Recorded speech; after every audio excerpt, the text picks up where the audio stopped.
وقد انتهت قرعة دور 16 من دوري أبطال أوروبا، ونتائج صادمة مثيرة في الوقت ذاته. نحن أمام مواجهات نارية، بعض الفرق تواجه تحديات قوية من البداية، وبعض الآخر قد حصل على طريق أسهل نسبيا، لكن لا شيء مضمون في البطولة الأغلى، مستوى الأندية الأوروبية. الآن دعونا نغوص في كل المواجهات، من سيرتقي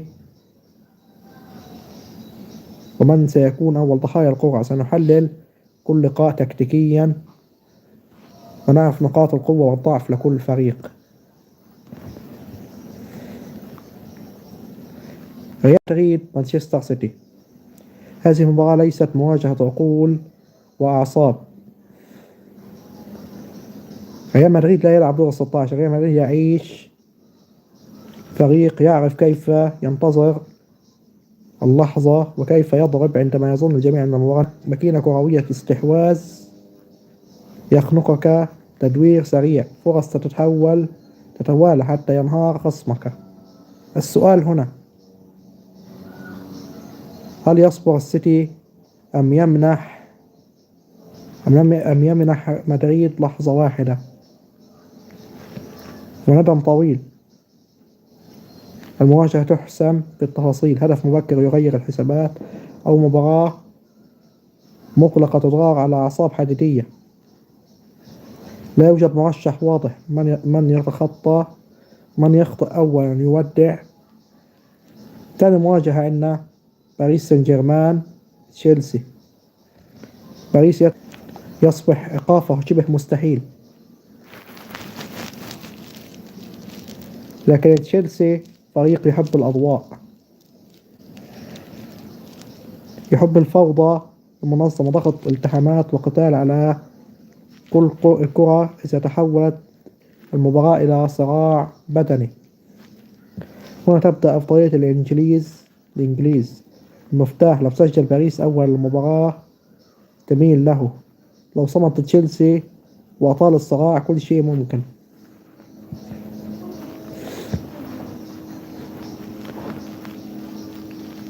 بايرن ميونخ ضد أتلانتا.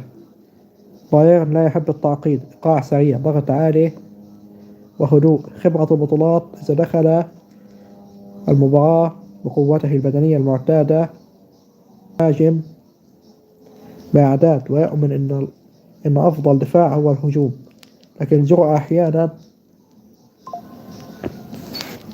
تفتح أبوابا خلفك، وبايرن يعرف كيف يستغل. مواجهة مفتوحة تعني أهداف، مواجهة مغلقة تعني خبرة بايرن. 4. مباراة برشلونة ونيوكاسل.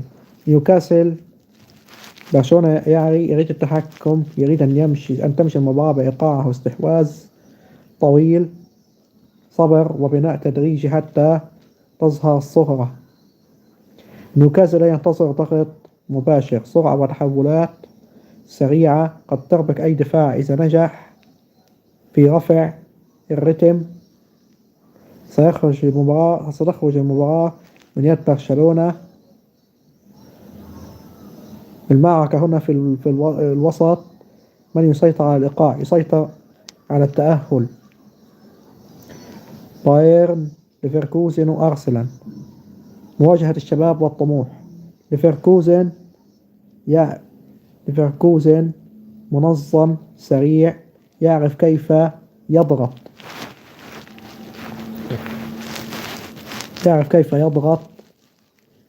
في الوقت المناسب. أرسنال جماعي متوازن ويبني من الخلف بثقة.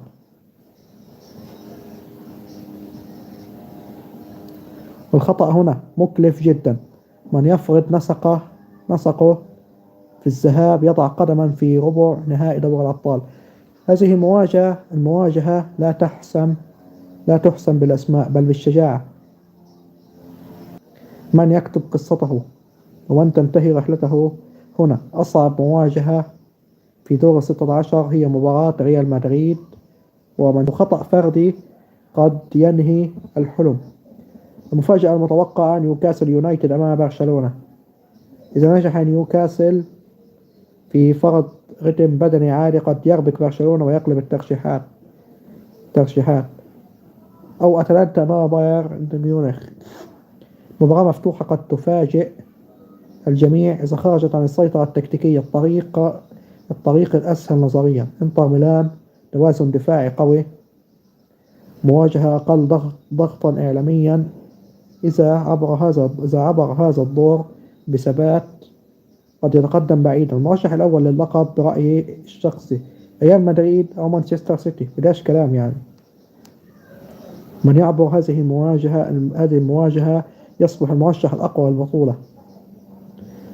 دور 16 محطة، ليس مجرد محطة. هنا تتغير ملامح البطولة. عملاق سيغادر وبطل سيولد تحت الضغط. أي فريق مفضل لديكم؟ اكتبوه في الشات.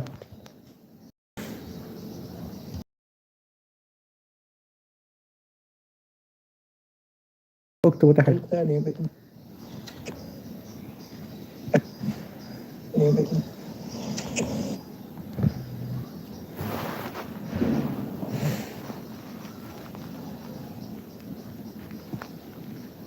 إذا ضايل حتى اللحظة هذه يدعمنا في اللايك والاشتراك في القناة.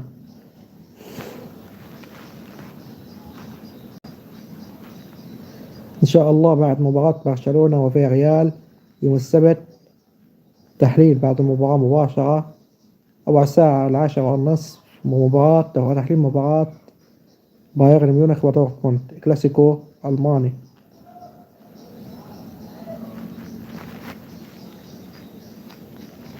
أتوقع تأهل برشلونة مباشرة، لأن نيوكاسل فريق يعني تعبان، بس الفريق القوي.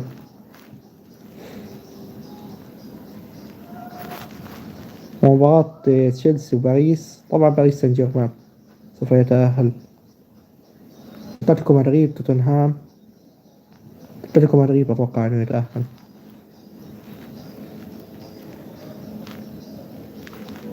ادعموا هذا اللايف عشان نفتح لايفات، مزيد من اللايفات.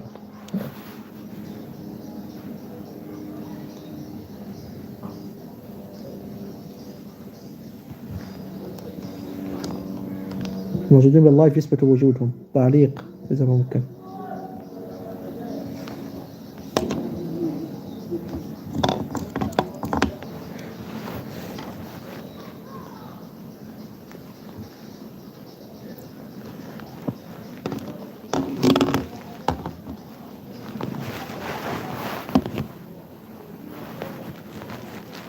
اكتبوا اسم فريقكم المفضل.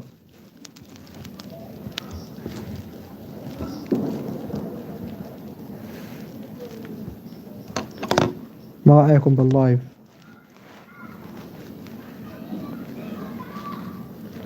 الصوت منيح؟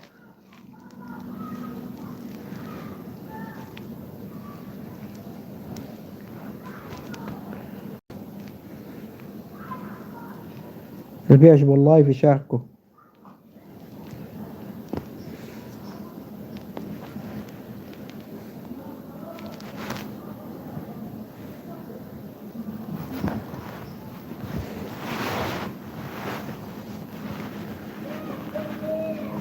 ننهي اللايف.